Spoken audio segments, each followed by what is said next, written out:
Hello friends, வணக்கம். Welcome back to my channel. இன்னைக்கு நம்ம vlogல எங்களோட மார்னிங் பிரேக்ஃபாஸ்ட் ப்ரிப்பரேஷன்ல இருந்து பார்க்க போறீங்க. அப்புறம் விநாயகர் சதுர்த்தி செலிப்ரேஷன்லாம் முடிஞ்சது. இன்னைக்கு விநாயகர் இமர்ஷன், விநாயகர் கரைக்கிற ஃபங்க்ஷன் நடக்குது. ஸோ பிரேக்ஃபாஸ்ட்லாம் முடிச்சுட்டு நம்ம வீட்டில் இருக்கிற விநாயகர் பூஜை பண்ணி எடுத்துட்டு போகணும்.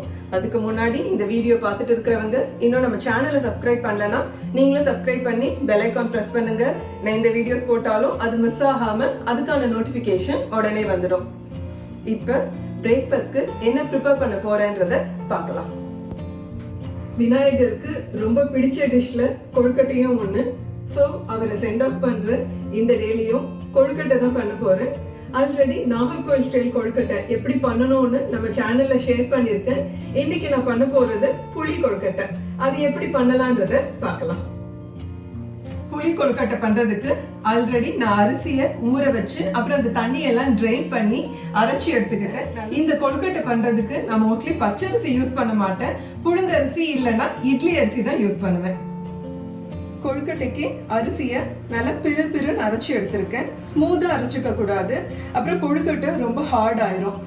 தேங்காய் ஒரு அரை மூடி தேங்காய் துருவி எடுத்திருக்கேன். அதாவது இப்ப நம்ம தேங்காய் உடைப்போம்ல, அதுல ஹாஃப் பார்ட் எடுத்திருக்கேன். அப்புறம் தண்ணி, உப்பு இதெல்லாம் போட்டு மிக்ஸ் பண்ணி கொழுக்கட்டைக்கு சின்ன சின்ன உருண்டையா உருட்டி எடுத்துக்க போறேன்.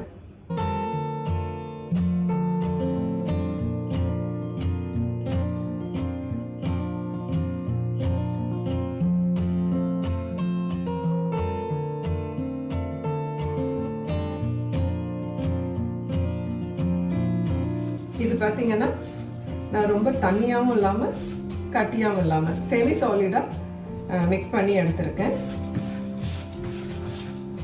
சின்ன சின்னதாக உருட்டி எடுத்துக்கிறேன். இந்த சைஸில் இருந்தால் இந்த புளி கொழுக்கட்டை சாப்பிட்றதுக்கு ரொம்ப நல்லா இருக்கும். கொழுக்கட்டைக்கு உருட்டி எடுத்தாச்சு. டம்ப்ளிங் ரெடி ஆயிடுச்சு. இப்போ இதை இட்லி குக்கர்ல வச்சு ஸ்டீம் பண்ணி எடுத்துக்கலாம். கொழுக்கட்டை இட்லி குக்கர்ல வச்சு ஸ்டீம் ஆயிட்டு இருக்கு. கொழுக்கட்டை நம்ம இட்லி வைக்கிற மாதிரி தான். ஹை ஃப்ளேம்ல ஒரு 5 மினிட்ஸ் வச்சுட்டு அப்புறம் லோ ஃப்ளேம்ல சிம்ல ஒரு 10 to 15 மினிட்ஸ் குக் ஆனா போதும். டம்ப்ளிங் கொழுக்கட்டையை வேக வச்சு எடுத்தாச்சு. இதோட நெக்ஸ்ட் ப்ராசஸ் தான் புளி கொழுக்கட்டைக்கு ஃப்ளேவர் அண்ட் டேஸ்ட் என்ஹான்ஸ் பண்றது. அதை எப்படி பண்ணலான்றத பார்க்கலாம். புளி கொழுக்கட்டை பண்ணுறதுக்கு தேங்காய் எண்ணெய் ஊற்றிக்கிறேன். தேங்காய் எண்ணெய் ஃப்ளேவர் நல்லா இருக்கும் இதுக்கு, மற்ற எண்ணெய் யூஸ் பண்ணுறதை விட. கொஞ்சமாக கடுகு, கொஞ்சம் உளுத்தம் பருப்பு, காஞ்ச மிளகா வத்தல், ஒரு கொத்து கருவேப்பிலை, கறி லீவ்ஸ் இதுக்கு ஒரு நெல்லிக்காய் சைஸ் அளவு புளி எடுத்து கரைச்சி வச்சிருக்கேன். இது பாத்தீங்கன்னா டாமரின் வாட்டர்னோ இல்ல டாமரின் பேஸ்ட்னு சொல்ல முடியாது. இது நல்லா பாயில் ஆகட்டும். இந்த ஸ்டேஜ்ல நம்ம ப்ரிப்பேர் பண்ணி வச்சிருந்த கொழுக்கட்டையை ஆட் பண்ணிக்கலாம்.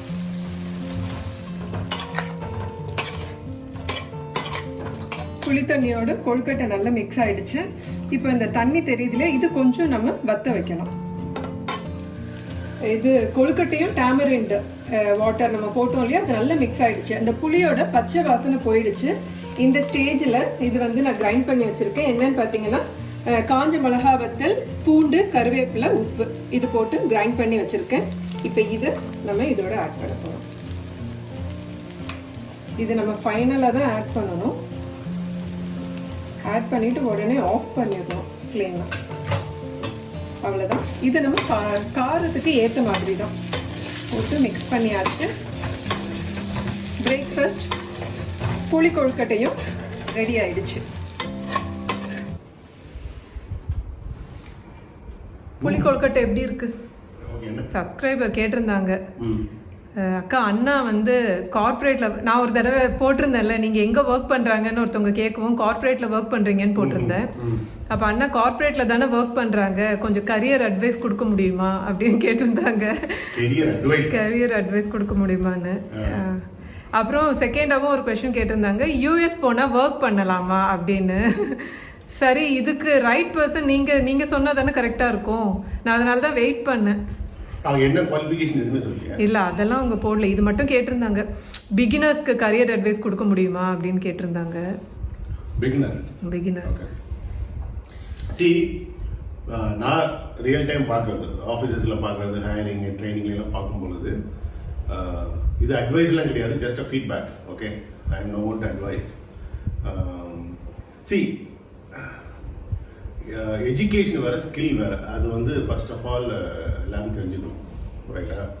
என்ன ஆகுதுன்னா, இப்போ நான் இங்கே நமக்கு இன்டர்வியூவில் வராங்க இல்லையா, அந்த ரேண்டமாக போய் செக் பண்ணும்போது பார்த்தீங்கன்னா எல்லாமே பார்த்தா பிஇ எம்பிஏ, பிடெக் எம்பிஏ அந்த மாதிரி தான் இருக்கும். ப்ரொஃபஷனல் கோர்ஸ் முடிச்சுட்டு வராங்க எல்லாருமே, right? I mean beginners, freshers. Tell me about yourself னு சொன்னா they just can't explain. That's a pathetic. ரொம்ப கஷ்டமா இருக்கும் பார்க்கும்போது. So you have a piece of paper called a degree certificate and a master's certificate. ஆனா you just can't explain who you are. Tell me about yourself. உன்னை பத்தி சொல்லு. ஒரு ஃபியரா? Confidence இல்ல. See, that's the level of education we have. நான் என்ன சொல்றேன்னா, education is required. ஏன்னா அதான் ஃபவுண்டேஷன் இல்ல. சரி, சிம்பிளாக ஒன் லைனில் சொல்லுங்க. அப்போ வந்து ஒரு இன்டர்வியூக்கு தான் வராங்க, அவங்களுக்கு என்ன தேவை? Simple and crisp. Skill is required. C அதான் நான் சொல்ல வரேன் என்னன்னா, C education is a passport.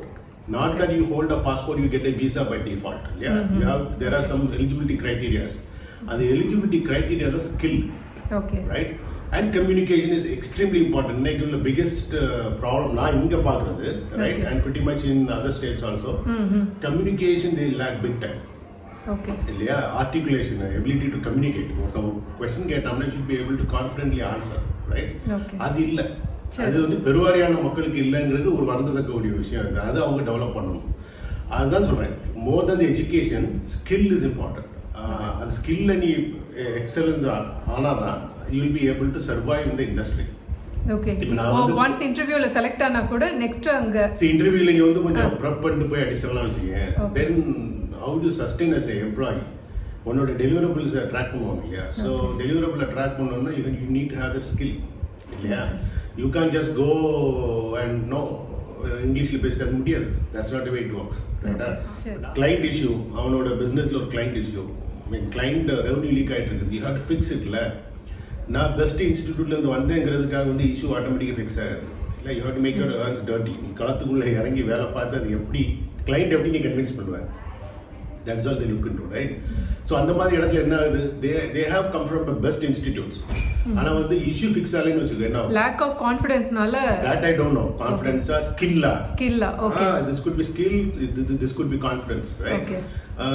They are too good in books, ரைட்டா? பார்த்தாச்சுன்னா பர்சன்டேஜ் பார்த்தா 85%, 90% ஸ்கோர் பண்ணியிருப்பாங்க. That has no relevance to the job you deliver. இல்லையா? ஜாப் டெலிவரி பண்ணதுக்கு உனக்கு ஸ்கில் தேவை, கம்யூனிகேஷன் தேவை, கான்ஃபிடன்ஸ் தேவை.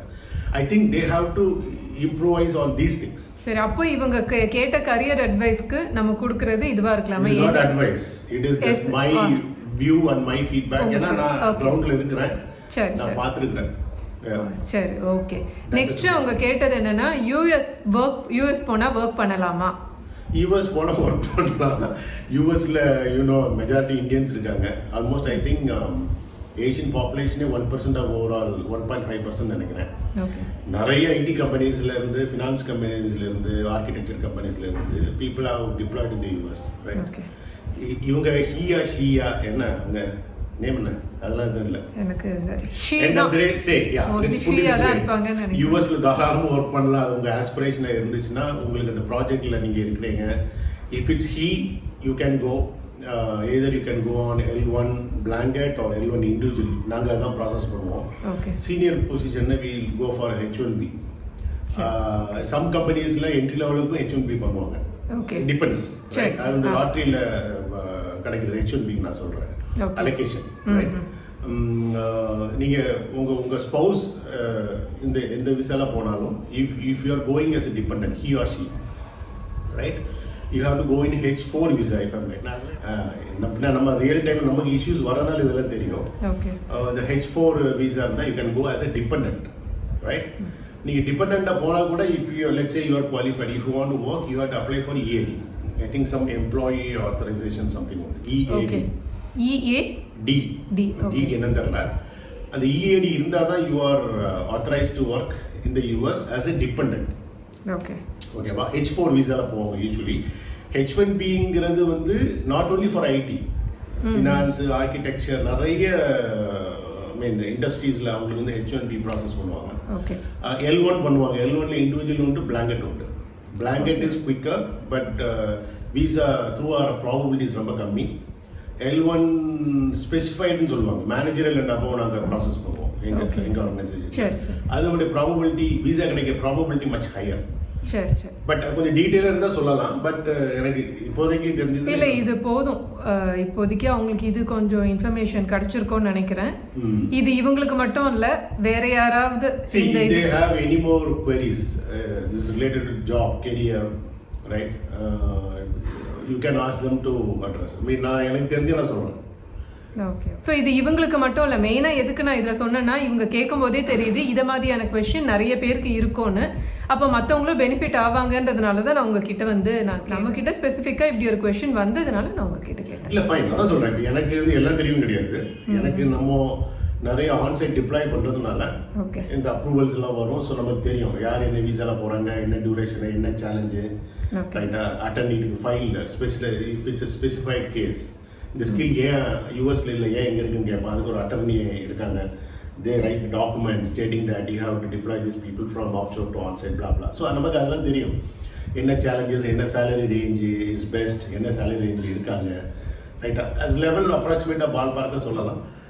பட் யா, இந்த மாதிரி எதாவது queries வந்து if I know it I will definitely answer. உங்களுக்கு ஹெல்ப்ஃபுல்லாக இருக்கும்னு நினைக்கிறேன்.